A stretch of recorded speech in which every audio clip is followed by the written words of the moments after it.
Welcome back to the Motor House. My name is Chris, and I'm continuing the restoration on the 7. And this is, I would say, part 6 of pattern making for fiberglass repair.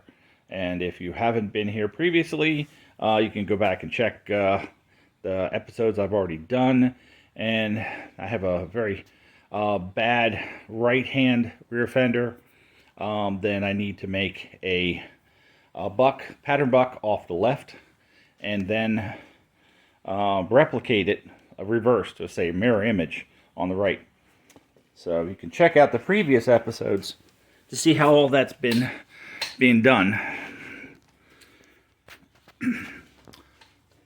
So you can see the alignment and everything is doing pretty well. I still have these the bottom two to lock in. They're just kind of sitting there. I got to make the final pieces up, and you can see how I'm anchoring it up top to keep pressure against the top edge, and the filler in the wheel well is very much required.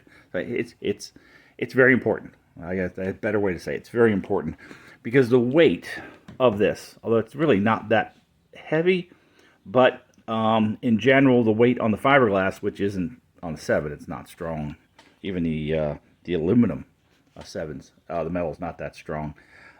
It tends to want to put a lot of stress on it, and this panel supports it, and keeps the shape, and it also helps support the buck.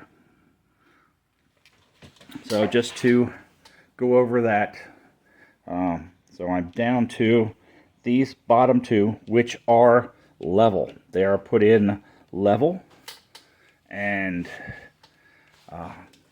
this one ended up being 25 degrees. This one was supposed to be 45, but when I ended up being 40. I had originally set my line up with what I thought was 45 degrees, which is not exactly as easy, but it ended up being 40 degrees. And this one is at 55 degrees. Of course, the rest of them are all level and plumb. And I still have to put in the last one, which is there. Here, I still have to put that in to finish up the last one here. I'm not going to do one for the end here. It really doesn't need it on the other side, because if I go over here, if I was to do one here, there's really nothing here to repair. The shape is pretty much there still. It's only from here on that it really has to be done. So that is the update for, we'll say, part 6. And I'll continue to add to this while I finish making this pattern buck. And it's a little later in the day from when I started this episode, but all of the, let's say, the slices, the patterns are on.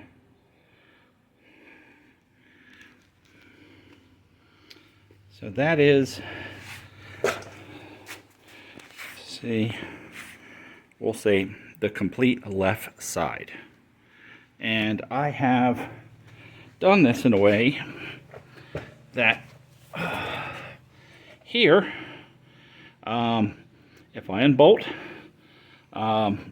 the wing nut, and it's just a screw down here, this section, that section down there, separates easy. So it's kind of like two pieces. You got this and you have that.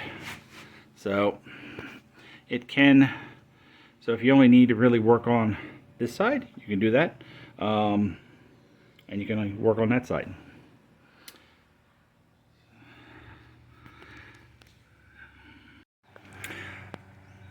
So I pulled it off the car. It's not that heavy, which I was worried it was going to be heavy, but that is the completed left side And I'll flip it around. Let me change the camera. So here's a different view of it.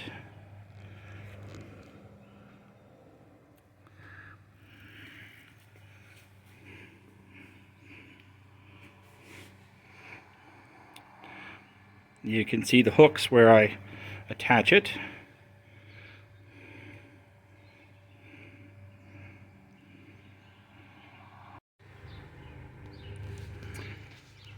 So you'll see the inner buck that I made, and I figured I'd see what it looks like with the top buck sitting on it.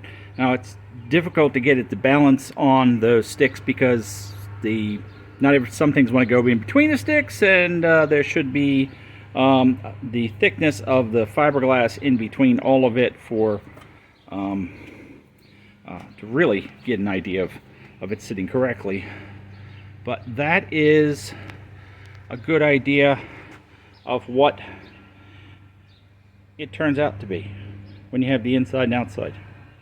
So, and this is looking from the chassis out. So,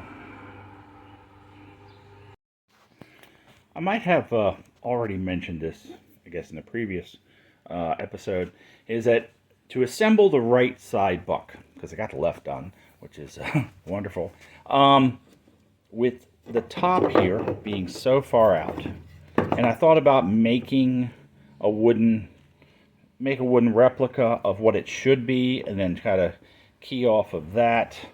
But inspiration hit.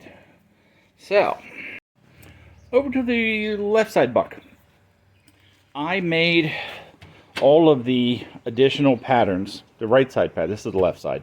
I made the right side patterns off of all of these plates, these templates.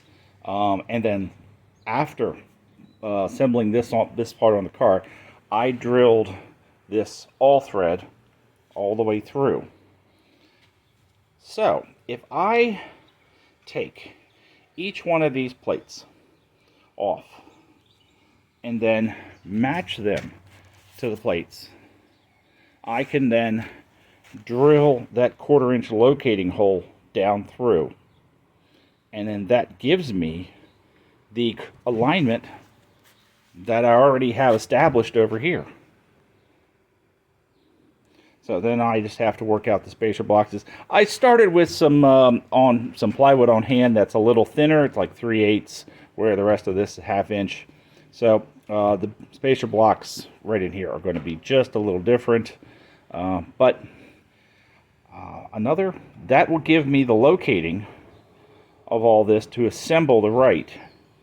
And then it's just a matter of doing reinforcing plates and alignment plates for the other side. That's what I think is going to be the best step forward in this endeavor, and that gives me the main area, and then I just have to start working off of it.